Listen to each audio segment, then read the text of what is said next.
Il y a un siècle seulement, l'homme n'avait à ses dispositions pour tout instrument de travail que ses mains et quelques simples outils.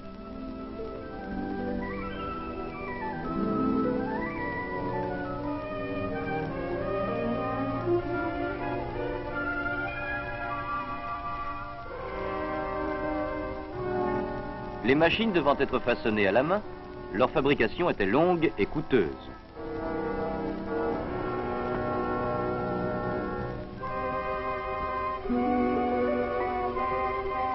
Comme depuis des millénaires, c'étaient les animaux qui contribuaient le plus à la peine des hommes.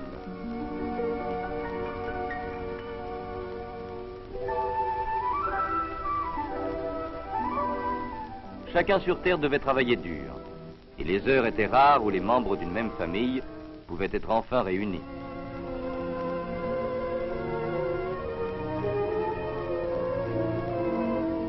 Les enfants ne pouvaient poursuivre leurs études.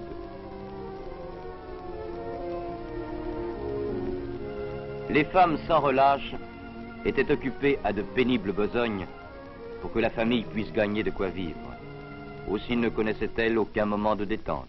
Le travail lui dérobait tout son temps.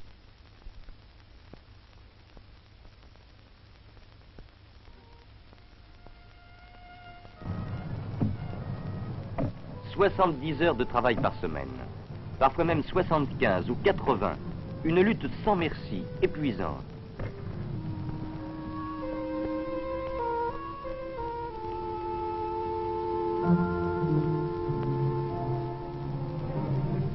Et cela était vrai pour tous les pays du monde il y a un siècle. En effet, du lever au coucher du soleil, et parfois plus encore, l'homme devait travailler simplement pour subsister. Les animaux assuraient la moitié de cette tâche, les hommes environ 1/5, et quelques rares machines faisaient le reste.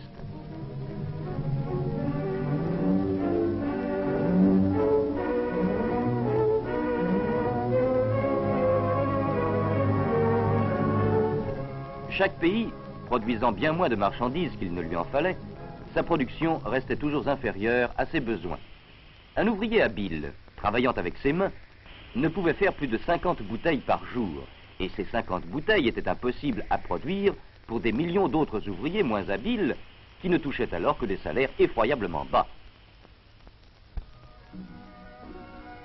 Alors des inventeurs s'employèrent à créer de nouveaux outils, de meilleures machines pour affranchir l'homme des limites imposées par sa force et sa résistance physique. C'était le but des découvertes et des recherches de Watt, Bessemer, Stephenson et bien d'autres. 1860. Les voiliers sont abandonnés pour les machines à vapeur, le fer pour l'acier. Le télégraphe est inventé. La productivité vient de naître. 1870. Davantage de charbon, de chemins de fer, de bateaux, de moteurs à vapeur, de fours, d'usines. 1880. Et avant tout, davantage de machines en utilisation. Le téléphone surpasse le télégraphe. 1890. Aux moteurs à vapeur viennent se joindre ceux à combustion interne et les moteurs électriques. Les portes de l'abondance sont ouvertes.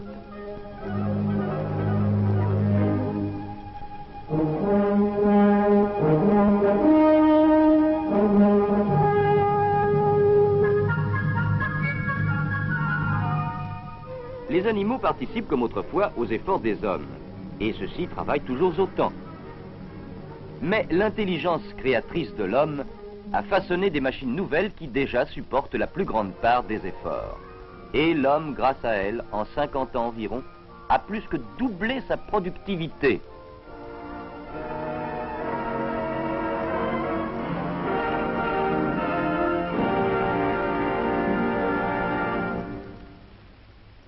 Des machines vont aller moissonner dans la profondeur de la terre de nouvelles récoltes qui donneront naissance à de nouvelles machines.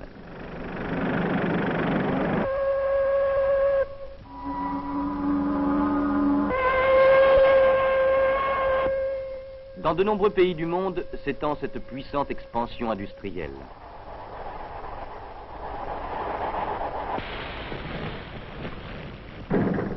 Les machines libèrent pour de nouveaux travaux hommes et femmes. Et ceux-ci peuvent enfin s'instruire dans le but d'obtenir de meilleures situations. La productivité sans cesse croissante signifie davantage de marchandises et avant tout un niveau de vie plus élevé. En 1950, on peut considérer que tous les moyens de production ont profité d'améliorations notoires.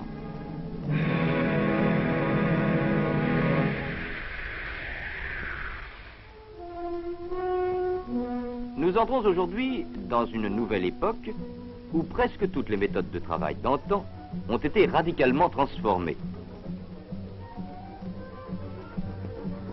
Les richesses agricoles, par exemple, peuvent être exploitées par bien moins de personnes qu'autrefois, permettant ainsi à bien des hommes et des femmes d'aller travailler en usine.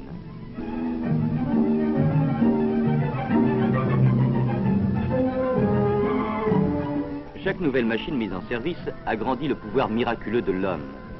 Et aujourd'hui, l'on compte en jours et en semaines le temps nécessaire à des travaux que l'on estimait autrefois en semaines ou même en mois.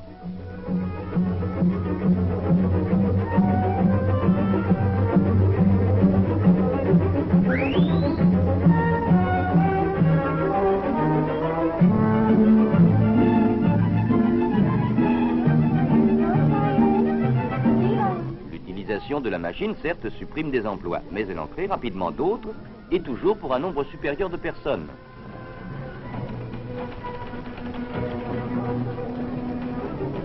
Il y a moyen d'utiliser chaque aptitude de chacun de nous, et plus encore.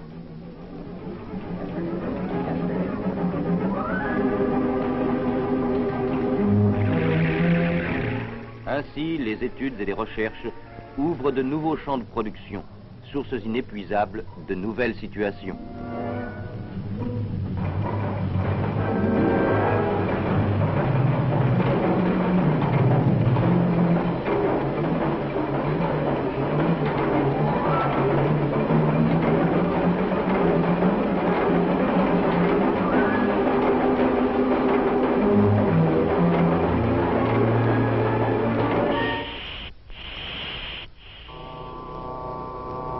Des artisans et des ouvriers aux métiers inconnus hier ont été créés, instruits, spécialisés.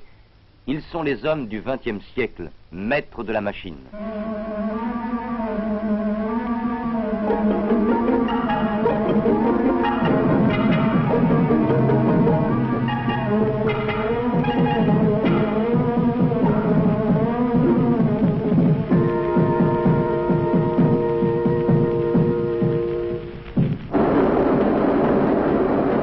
Des équipes d'hommes aux connaissances et aux talents divers travaillent en harmonie pour produire davantage de marchandises. Marchandises que chacun de nous doit avoir la possibilité d'acheter.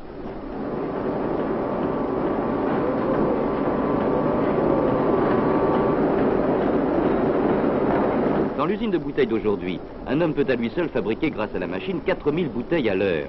4000 bouteilles vendues à bas prix, alors qu'il y a un siècle seulement, un maître ouvrier ne pouvait en produire que 50.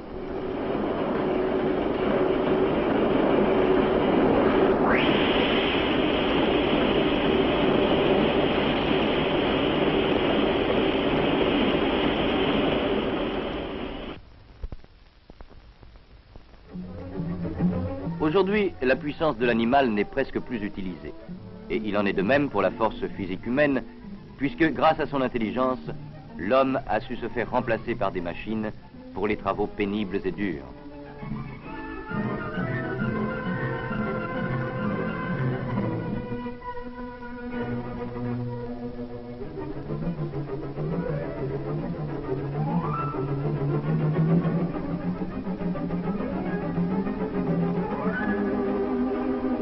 Cinq fois plus de marchandises et d'emplois qu'il y a un siècle, assez pour suffire à ce que nous appelons nos besoins.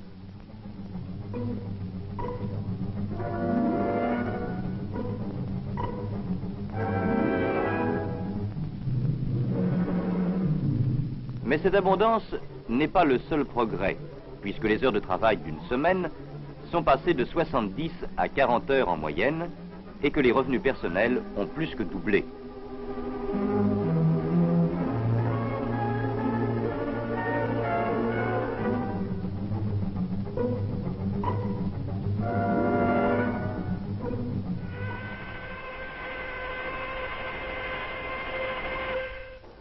Et ce niveau de vie plus élevé a entraîné une transformation totale dans nos modes de vie. Les hommes profitent maintenant de loisirs et de liberté, car le soleil brille encore quand la journée de travail est terminée.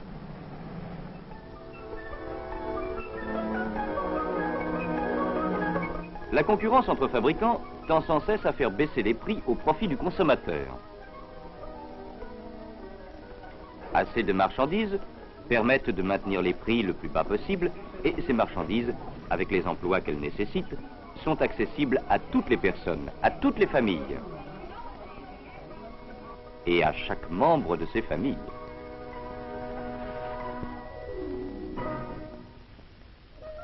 Mieux que cela encore, l'abondance donne naissance à des institutions qui doivent assurer le bonheur de l'homme.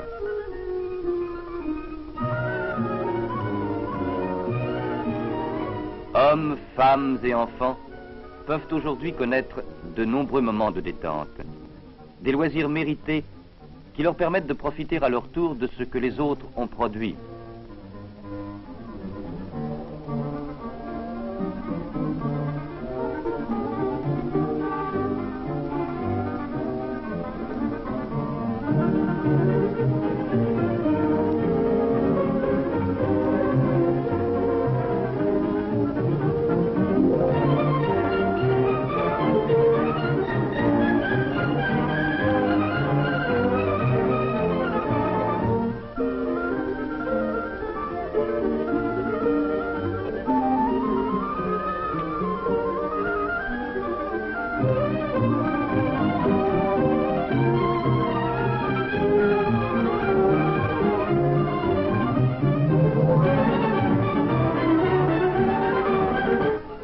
C'est à chacun dans le monde que la productivité apporte une amélioration.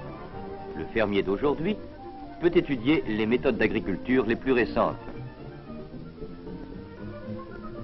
Les enfants sont débarrassés des travaux ingrats qu'ils auraient connus autrefois.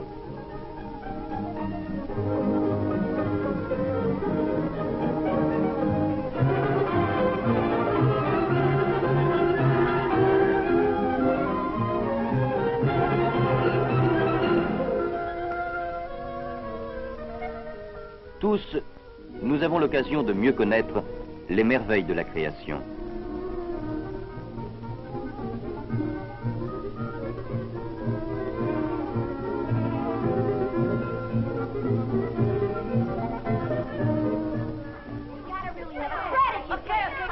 Et pour chacun de nous, la possibilité d'apprendre et d'étudier.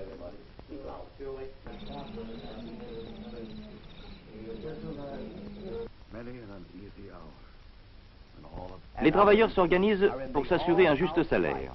Librement, ensemble, représentant toutes sortes d'activités, ils discutent de leurs problèmes communs et cherchent des solutions pour le bien-être de tous.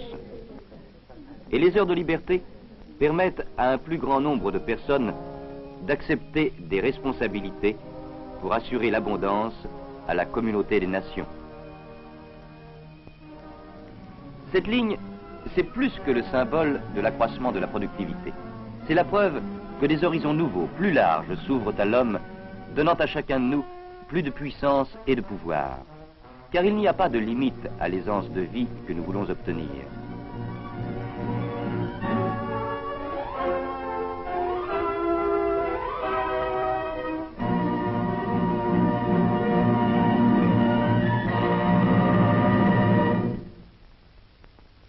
Aujourd'hui, par sa persévérance, l'homme a pu arracher à la nature une nouvelle source de puissance, l'énergie atomique. Hommes et femmes du monde ont maintenant la responsabilité d'utiliser cette puissance dans un but constructif. Dans la recherche et les expériences industrielles, dans l'agriculture.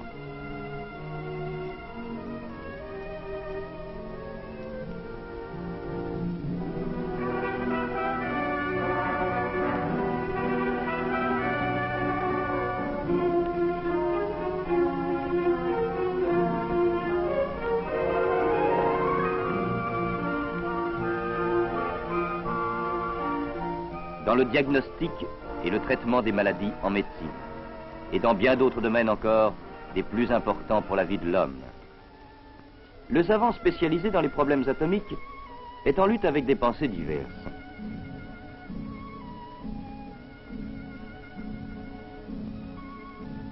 Comment se demande-t-il utiliser cette force au mieux et au profit de l'humanité tout entière? Il sait, et nous avec lui, qu'aujourd'hui, comme il y a 100 ans, le but essentiel est de gagner une vie meilleure pour tous les hommes, spécialement pour les enfants, nos héritiers.